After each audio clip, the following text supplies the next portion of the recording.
ونسلم على رسوله الكريم أما بعد فأعوذ بالله من الشيطان الرجيم بسم الله الرحمن الرحيم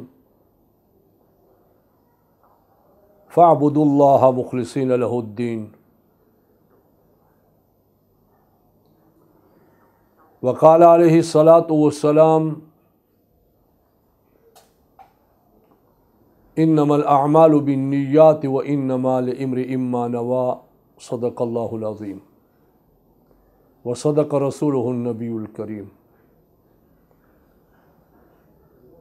معززو مسلمانان ورونو او خويندو السلام علیکم ورحمۃ اللہ وبرکاتہ. اللہ تعالی جل جلالو امن والو مونگتا زای پزای باندې د اخلاص سرا عمل کول عبادت کول حکم را کوي او جناب نبی کریم صلی اللہ علیہ وسلم هم فرمائی بیشک اعمالو دارو مدار پنیتو دے.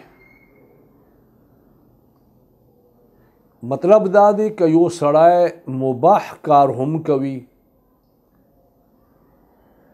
او هغه د پاره د نیت صحیح وي نو هغه هم د پاره ثواب ګرځیدلی شي او فرض واجب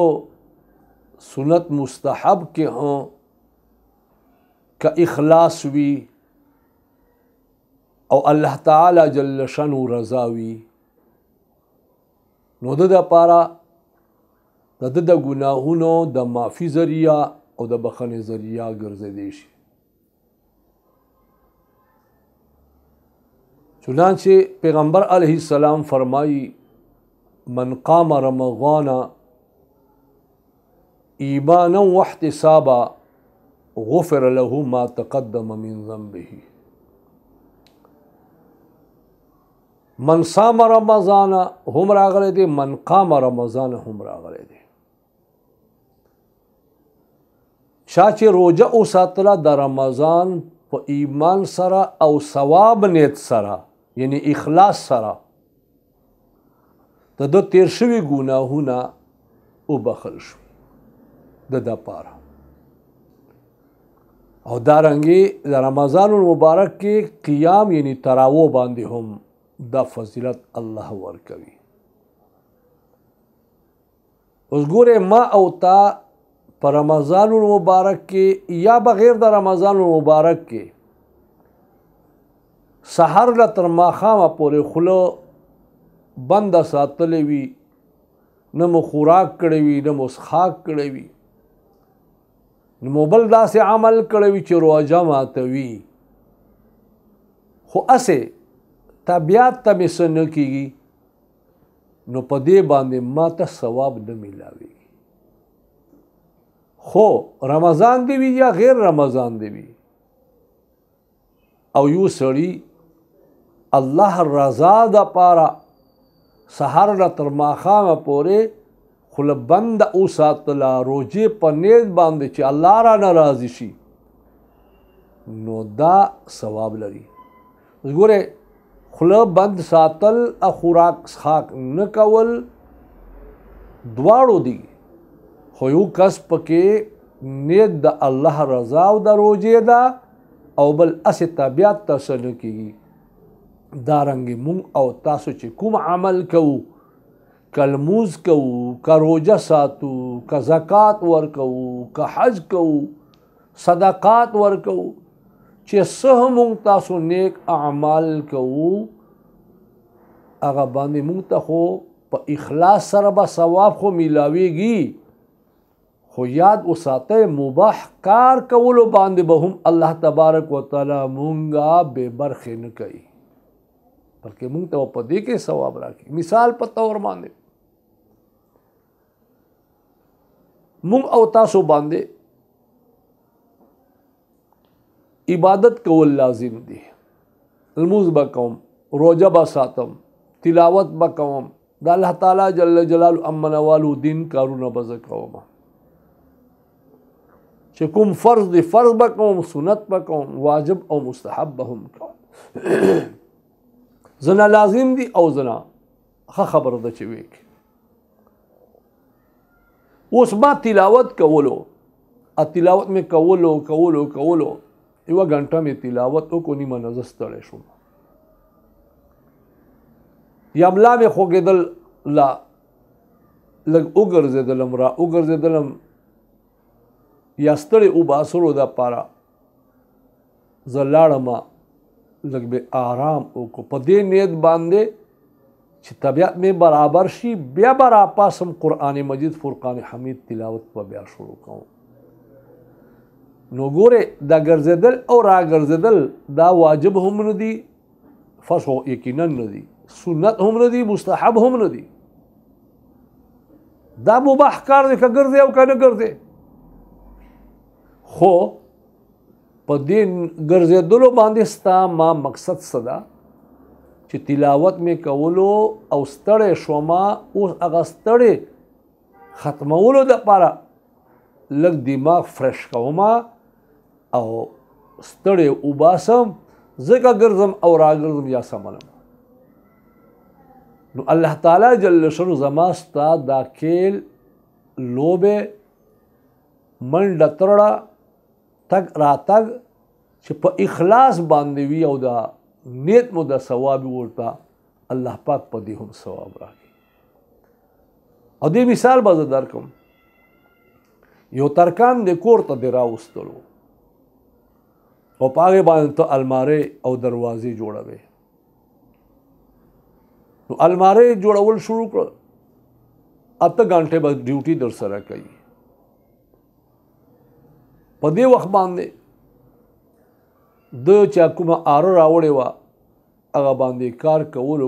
کولو خو پسه شوه اوس چې دا پسه شوه دا کار کول غواړي خو کار کوي نه دا آره زر هغې پسې سوان راواخیستو او دا آره یې تیره کړه په هغې باندې 15 منټه د ولګېدل اوس یې بیا کار شروع زمونږ د پښتنو په معاشره کې دا طریقه ده چې دې کس ته مونږ داسې نه وایو چې 8 غنټې خو ما تا سره کړی چې ته به کار کوې تا خو په دې ټیم کې 15 منټه ولګول اوس په ته 15 منټه 8 غنټو نه سوا هم ما سره لګوې یا ستړی شو کار کولو دې په وخت باندې چای ورته راغله د چای وڅښله او د چای باندې 10 منټه ولګېدل نو زموږ ستاسو د پښتنو په معاشره کې دا وخت دته نه ورشمارو دا وخت چې موږ تاسو نه ورشمارو ولې نه ورشمارو ځکه نه ورشمارو چې دا چای څښل د اگر که مباح کار دی خو دا د دماغ به ورسره بیدار شي وجود کې بیا تیزی راشي او کار به بیا په صحیح طریقې سره کولی شي دې په بنا باندې موږ دا سیز هم پکې شمارو په عبادت کې دا شمارو په مزدوري کې دا سیز شمارو یعنی سمانا څنګه دا هغوی والکار د آرې تیره کول یا د چای څښل دا هم هغه 8 غنټو کې شمار دی دا رنګې د دې عبادت کوونکي هغه ستړی وباسل او دماغ فرش کول دا هم په عبادت کې شمار دی لہذا کوم کار چې تاسو کوئ دا اخلاص د سره کوئ الله تعالی جل جلاله امنوالو رضا د پاره کوئ یو سړی یوه کجور نه نیمه کجور دی الله رضا د پاره ورکړي الله تعالی جل جلاله امنوالو هغه کجور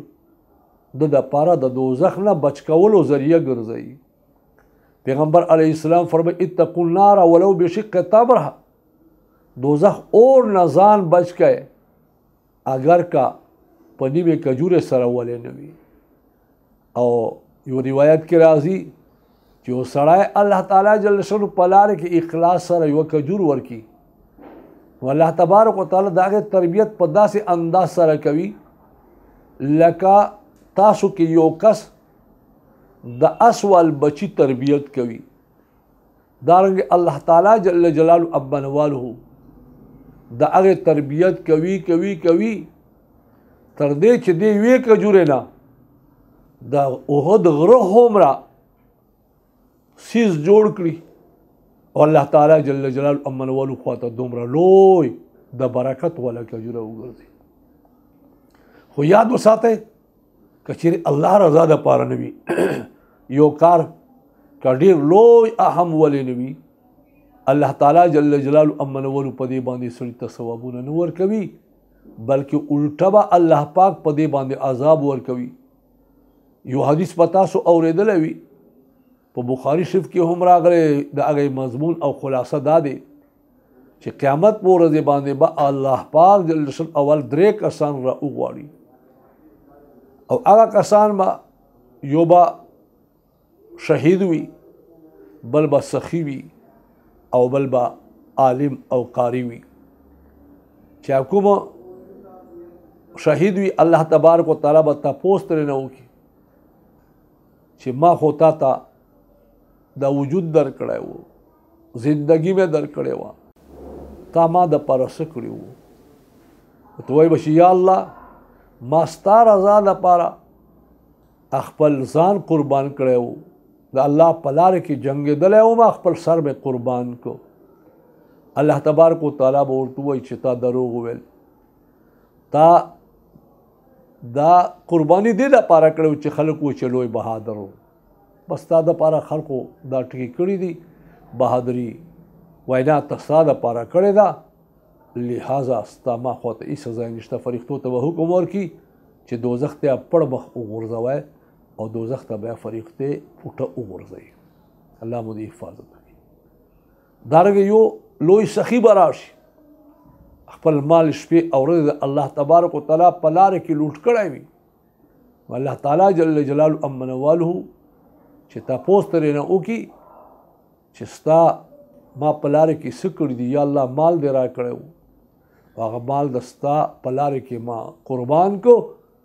یا الله جل جلاله امنواله ستا رضا لپاره ما ټول مال لوټ کړی دی. الله تعالی جل شانه به ورته وایي چې دروغ دې وویل، تا خو دا مال دې دپاره خرڅ کړی و چې خلک وایي چې لوی سخي دی، بس تا ته وویل شول، خلق وویل چې لوی سخي دی او ستا ما خواته هېڅ نشته. فرښتو ته به حکم ورکړي چې دوزخ کې پوټه وغورځوئ او هغه به هم وغورځولی شي. بل به قاري او عالم را وغوښتلی شي، هغوی ته به هم وویل شي چې تا ته ما علم درکړی او څه دې کړي دي، نو دی به ورته یا الله ستا دپاره ما شپې او ورځې د ستا د دین ترویج کړی دی، تشهیر مې کړی دی، خلکو ته مې رسولی، دعوت مې چلولی دی. الله تبارک وتعالی به ورته فرمایي دروغ دی ویل. او الله تعالی جل جلاله امنوالو په فرښتو ته حکم ورکړي چې دوزخ ته یې پوټه وغورځوئ، فرښتې به دوی هم پوټه وغورځوي. زما عزیزانو هر عمل ورکوټی دی ولې نه وي، خالص الله رضا دپاره کوئ، او هر داسې عمل چې ښه غټ وي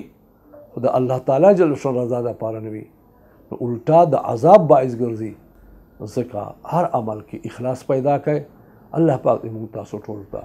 اخلاص سره هر عمل کولو توفیق نصیب فرمایي. واخر دعوانا الحمد لله رب العالمین.